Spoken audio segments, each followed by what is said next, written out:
Hello, guys! Это подборка для тех, кто любит велики. В ней я покажу кучу всяких ништяков для велосипеда. Расскажу и покажу много разных товаров, с которыми ты сможешь затюнить свой велик. Ну и самое главное, ты готов офигеть? Принимай участие в конкурсе и выиграй вот этот смартфон абсолютно бесплатно. Погнали!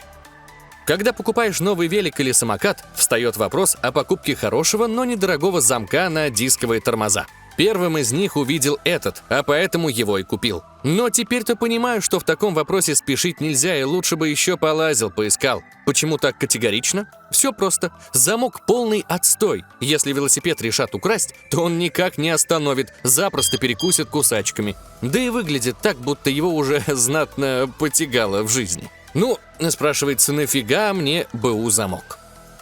А это автоматический подседельный штырь, который я заказывал еще в начале весны, но пришел он буквально неделю назад. Первое впечатление о нем хорошее, но перед установкой его все равно пришлось прокачивать. В комплекте для этого не было никаких приспособлений. Поскольку штырь автоматический, то высоту сидения можно регулировать, и, честно, я даже не думал, что это так удобно. Подъезжаешь на светофор, опустился, трогаешься, поднялся. Многие из нас переживают за свои вещи. Иногда это доходит до маразма. Это противовирусный стартер с отпечатком пальца. Да, такое тоже есть, не удивляйся ты так. Пришло все в целости. На следующий день собрался устанавливать. Народ, сборка этого чуда просто жесть. Надо было разобрать половину приборки, вырезать в ней дырку, найти, к каким проводам подключать. Короче, остановился я на разборке панелей, психанул и бросил заниматься ерундой. Лучше не жлобиться, а ставить транспорт на парковку. Это набор для ремонта колеса. Вот просто must-have для любого велосипедиста. Ну или такого же счастливчика, как я, который везде найдет гвоздь. Продавец прислал мне латки разного размера, спицевые ключи, суперклей для резины и небольшой пластиковый чехол. Вроде бы простенькая комплектация, но все, что может потребоваться для ремонта в походе, есть. Кстати, еще и инструкция прилагается в картинках, между прочим. По-моему, полезная штука для тех, кто частенько находит гвозди на дорогах. А это задний габаритный фонарь для велосипеда. И не какой-то там обычный, а особенный, но не факт. Поставляется в обычной коробке с креплением и USB-проводом для зарядки. Головка отсутствует. Хотя это все скучно, давай перейдем к самому интересному. Фонарик переворачивается на 360 градусов. В центре 5 светодиодов, мигают или светят статично. По бокам 2 лазерных фонарика. Последние могут проецировать разные рисунки. Простые линии, ромбы, черепа и шестеренки.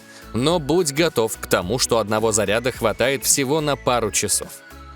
Многие из нас опасаются ездить на велосипеде ночью, потому что ты практически не заметен на дороге. А постоянно носить оранжевую жилетку не хочу, в ней неудобно. Весь интернет давно уже пестрит про светоотражающий спрей. Его можно нанести на колеса, раму велика или даже на одежду. Но портить вещи я не стал, запшикал шины. Ночью отражаются хорошо, а днем его совсем не видно. Но огромный минус в том, что расходуется довольно быстро и легко смывается водой, а поэтому покататься под дождем не получится. Есть такая штука – насос со сменными картриджами. Мой опыт с аппаратами этого типа невелик. Пару раз пользовался чужими.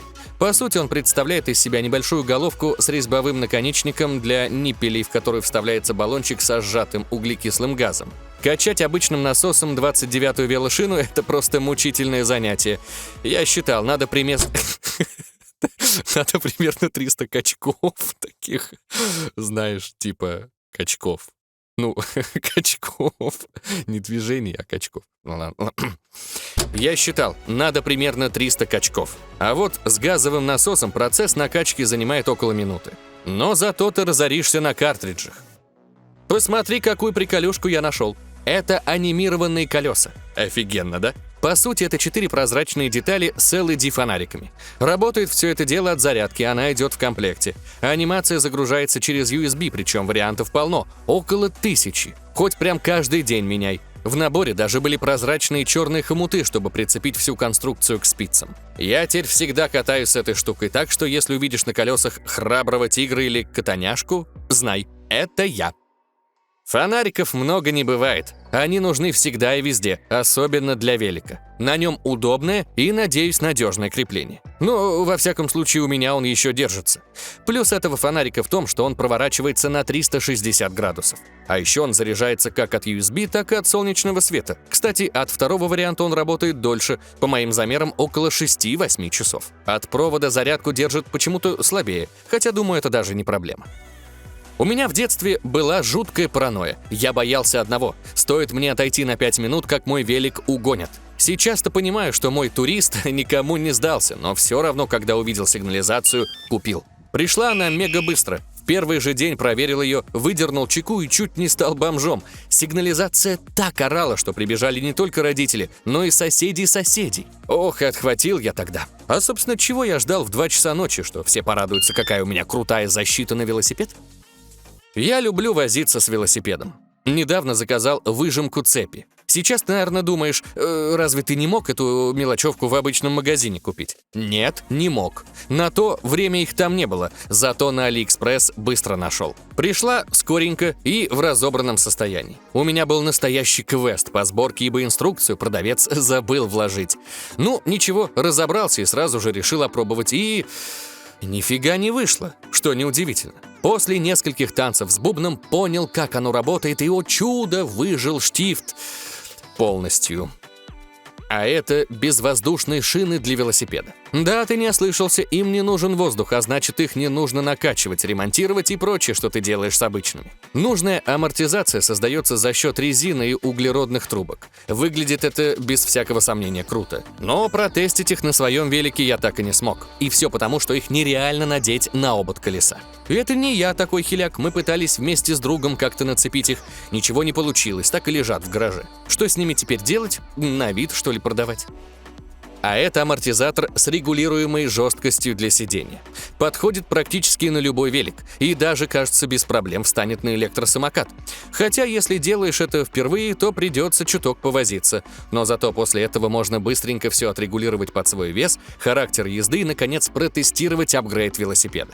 При движении амортизатор обеспечивает стабильный угол седла. Странно, но за счет этого я не так устаю и могу дольше кататься. Велосипедная камера нового поколения. В среднем она легче на 30%, чем обычная классическая. Если камеру удалось пробить, ремонт займет примерно минуту при наличии спичек или зажигалки, и не нужно будет никакого клея, ни латок. Даже после прокола каким-либо предметом стенка камеры плотно обхватывает инородный предмет, что даже под водой наблюдается отсутствие пузырей и травление воздуха. При проколе спаять ее можно при помощи одной спички. Это электрический насос для велосипеда. При включении насоса устройство жужжит достаточно громко. Для велосипеда подходит отлично. Подкачал колеса без проблем. Скажу так, хватит накачать 4 колеса по 26 дюймов и колеса 29 дюймов по 2,30 бар. Интересная штучка, но, честно сказать, мы не сразу поняли, как им пользоваться. В комплекте есть книжка, и по закону подлости есть все языки, кроме русского. Кстати, комплект богатый на все случаи жизни. А это у нас набор для превращения обычного велосипеда в электробайк. А что, все думают об окружающей среде, и нам пора. Здесь доставка была супер быстрая. Неделя до Москвы. Все пришло в мега большой коробке и без дефектов. Не было ни царапин, ни вмятин. Мне было интересно, как это работает, а поэтому я быстро собрал и поехал. Ехал быстро, но недолго. Во время езды отвалился один из болтов, который держал ротор. Видимо, был заводской брак, а поэтому перед ездой лучше проверить все по нескольку раз. А это горные контактные педали, в комплекте с которыми были еще и 2 шипа с креплениями для велообуви. По весу они, конечно, внушительные, аж 370 грамм. Представляешь? У меня уже были подобные, они прошли около 5000 километров. Думаю, эти будут ничуть не хуже. Если ты планируешь их купить, то не забудь про специальную обувь, без нее здесь никак. Однако заказывать такие педали имеет смысл только в том случае, если ты действительно часто катаешься. А для редких поездок сойдут и обычные. А это система умной навигации. Она позволяет превратить любой велик в смарт-велосипед. Система работает в паре со смартфоном, подключаясь к нему через Bluetooth. После ввода места назначения гаджет начнет пошаговую навигацию, используя подсветку. К примеру, правая сторона круга загорается, указывая поворот направо, и начинает мигать, когда пришло время повернуть. Также автоматически включает и выключает свет, ссылаясь на датчик освещенности и движения. Встроенная лампа погаснет, как только мы остановимся. Это уникальные перчатки для велосипедистов со встроенными сигналами поворота. Перчатки выполнены таким образом, что вы можете сигнализировать встречным пешеходам и водителям, не отнимая руки от руля велосипеда. Для подачи сигнала едущим сзади машинам необходимо вытянуть руку и нажать на контактные пластины. Яркие светодиоды начнут мигать, и едущие позади вас водители поймут ваши намерения. Темнеет, и вам необходимо пересечь оживленный перекресток. Подайте сигнал вашего присутствия с помощью этих перчаток. Это сменяемые шины с поверхностным рисунком. Они бескамерные, крепятся на уже установленной покрышке благодаря встроенным застежкам-молниям. Для дорог предлагается 40-мм городская покрышка со светоотражающей полоской на боковине и минимальным протектором для низкого сопротивления качению. Для бездорожья предлагается 42-мм покрышка с плоскими шипами протектора, похожая на агрессивную гибридную покрышку. Может быть, шины для быстрого переодевания появятся и для автомобилей? Как думаешь? А это самый надежный велосипедный замок. Продавец заявляет, что сломать, перекусить, перерезать или даже порвать замок невозможно. Кстати, личинка замка необычная. Если я правильно уловил идею, то отмычкой вскрыть его будет непросто. Вообще, на мой взгляд, единственное слабое место – это клепки. И не понадобится ничего там пилить. Достаточно выбить клепку. Насколько это просто, не знаю. В целом, вскрыть, срезать можно любой замок. Вопрос в том, сколько на это понадобится времени. Посмотри на это! Ты когда-нибудь видел подобное? У этого велосипеда вместо колес – обувь. На Алике такое колесо точно не купишь, это ручная работа. Самое главное – сделать раму для колеса и, конечно же, прикрутить 6 пар обуви. Обувь можно брать любую, даже самую дешевую. Самый главный минус этих колес в том, что ты буквально чувствуешь каждое нажатие педали. Представляю, если прокатиться на этом велике по Красной площади, я уверен, что все, не стесняясь, будут крутить у виска. А это антипрокольная лента. На вид выглядит неплохо, я даже обрадовался, что смогу спокойно ездить на велике и не бояться за колеса. Ага, конечно. Но обо всем по порядку. Значит, сначала я долго и нудно мучился с установкой ленты. Дело это непростое, поскольку нужно было добраться до внутренней стороны шины, но с горем пополам сделал и поехал кататься. И что ты думаешь? Практически сразу наехал на гвоздь, прям везунчик. И лента-то ничем не помогла, только время зря потратил на ее установку. А это зажим для снятия шины. Пригодился мне во время тестирования антипрокольной ленты. В работе он удобный, но тяжеловат, скорее всего из-за толстой пластмассы. Но, надеюсь, это оправданно, инструмент сломается не так быстро. Во всяком случае, мне бы этого не хотелось, так как он мне действительно понравился. Да и за лето шины приходится менять по нескольку раз так точно, а с ним дело проходит куда быстрее, чем вручную мучиться. А это велосипедная смазка с отвратительным запахом. Открывать в закрытом помещении крайне не рекомендую, только на улице и желательно в противогазе. Уж не знаю, что за гадость они налили в тюбик, но испытывать на своем велосипеде это я не буду. Лучше куплю у другого продавца. Зато в комплекте была насадка с тонким носиком. И, кстати, это единственное, что я не выбросил из этого лота и буду использовать в будущем.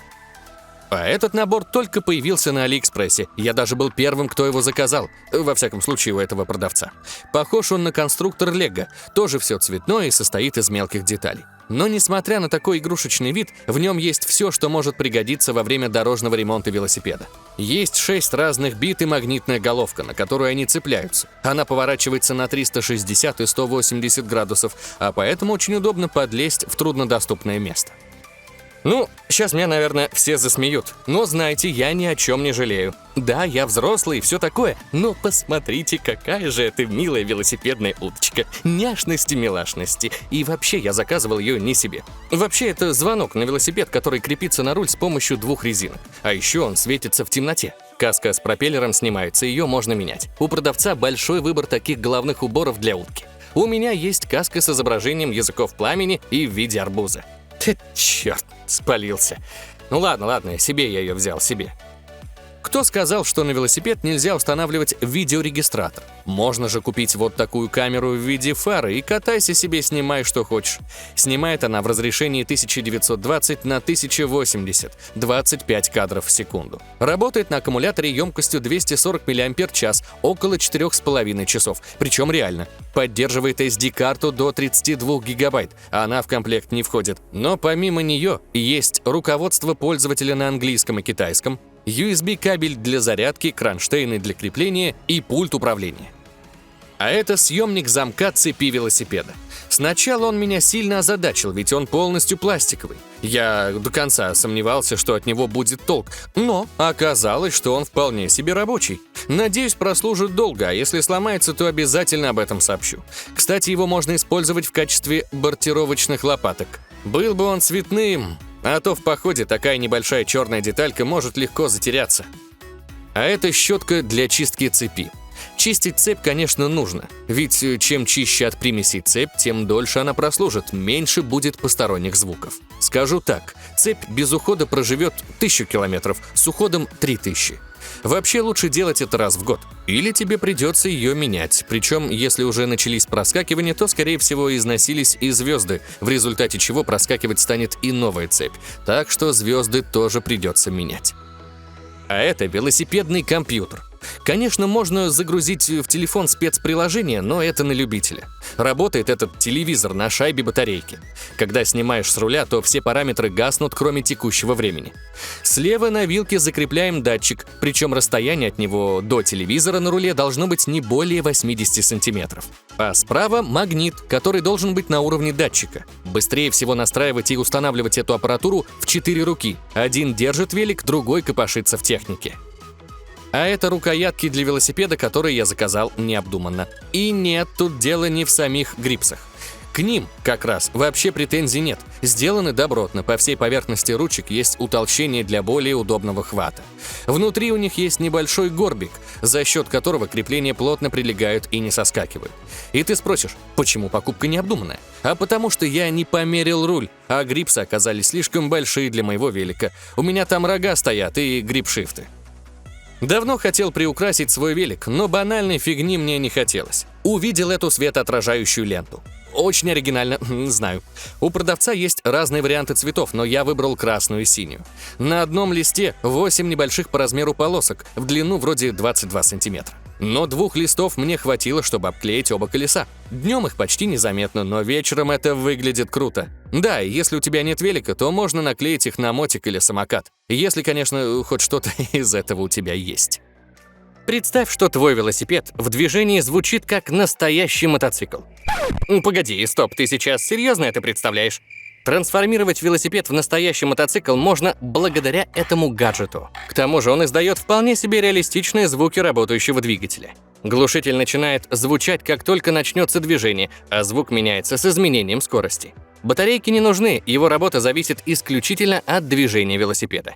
Я понятия не имею, для кого создана эта приблуда. Возможно, для детей, но как быстро они потеряют к этому интерес. Отличительной особенностью этого велошлема является фары и габаритные огни, встроенные в корпус. За питание отвечает аккумулятор на 2000 мАч, также находящийся внутри корпуса шлема. Фара оснащена линзой и имеет регулировку угла наклона светового потока. Фиксация шлема на голове осуществляется при помощи ремешка и специального механизма в области затылка. От проникновения насекомых в волосы спасает съемная москитная сетка. Ты знал, что не все велосипеды поставляются с крыльями? Вот и на моем их не было. Сначала не понимал, зачем они нужны, но после того, как прокатился после дождичка в четверг, до меня дошло. На Алике было много дешевых крыльев, решил прикупить что-то более солидное. Остановил выбор на этих. Пришли за месяц с полной комплектацией. Они, кстати, довольно длинные, около 60 сантиметров. В работе показали себя на отлично. За 3 недели никаких минусов я не заметил. А это подножка для горного велосипеда. Хотя мне кажется, что это больше похоже на ногу от какого-то трансформера. Или у меня просто больная фантазия. Себе купил черного цвета, но там была и белая. Ножка мощная, на фото казалась не такой большой. Установил на велик, ничего не люфтит, да и вообще встала как родная. Думал, красное пятно — это светоотражатель, но оказалось просто пластик, наверное, для красоты. Ведь выглядит и правда круто. А это светодиодный фонарь на батарейках, которые, как обычно, в комплекте не идут. Прицепить его можно на велосипед или мотик на спицы. Он совсем небольшой и крепится с помощью 2 защелок. И если ты думаешь, что простым фонариком тебя не удивить, то внимательно посмотри на этот. В нем встроен датчик движения, то есть работает только во время езды. Светит в 3 режимах и доступно 30 разных рисунков. С таким световым шоу уж точно не останешься незамеченным. А это колодки для дисковых тормозов. 4 штуки всего за $5. Красота просто, особенно после прогулок по онлайн-магазинам. У них они стоят в 10 раз дороже. Китайский вариант пришел быстро. Каждая пара была упакована в отдельный zip-пакет. Менять их не так сложно. 100 грамм водки и вперед. У меня это заняло минут 20 от силы. На мой велик встали как родные. Мощность торможения осталась прежней. В этом плане ничем от оригинала не отличается. Может, разница в длительности работы? Зеркала для велосипедов в прежнее время были распространены гораздо шире, чем сейчас. Вспомните детство, каждый салют или аист комплектовался ими по дефолту. «Без зеркала нельзя ездить», — думал я, — «мне нужен задний обзор». Со временем выяснилось, что этот обзор как дверной глазок, и разглядеть в него полезную информацию непросто. И, честно говоря, я в заблуждении. Как по мне, зеркало на велосипеде – это лишнее. А что думаешь ты, нужно ли зеркало на велосипеде или нет? Комментарии приветствуются. А это водонепроницаемая колонка, которая также покупалась для велика. Выбрал этот вариант по нескольким причинам. Небольшой вес, неплохая защита от воды и вроде бы прикольный дизайн. Есть, конечно, варианты подешевле с таким же набором характеристик, но здесь крутая комплектация. Наушники, крепление, карабин, шурупы и своеобразный пульт управления, который можно прикрепить с правой стороны на руле. Из полезных приблуд есть шумоподавляющий микрофон и функция «свободные руки». Помню, в детстве велики исправляли с помощью одного только гаечного ключа, а сейчас вон целые наборы инструментов для ремонта есть. В одной такой коробке столько наименований. У меня в гараже такого количества нет.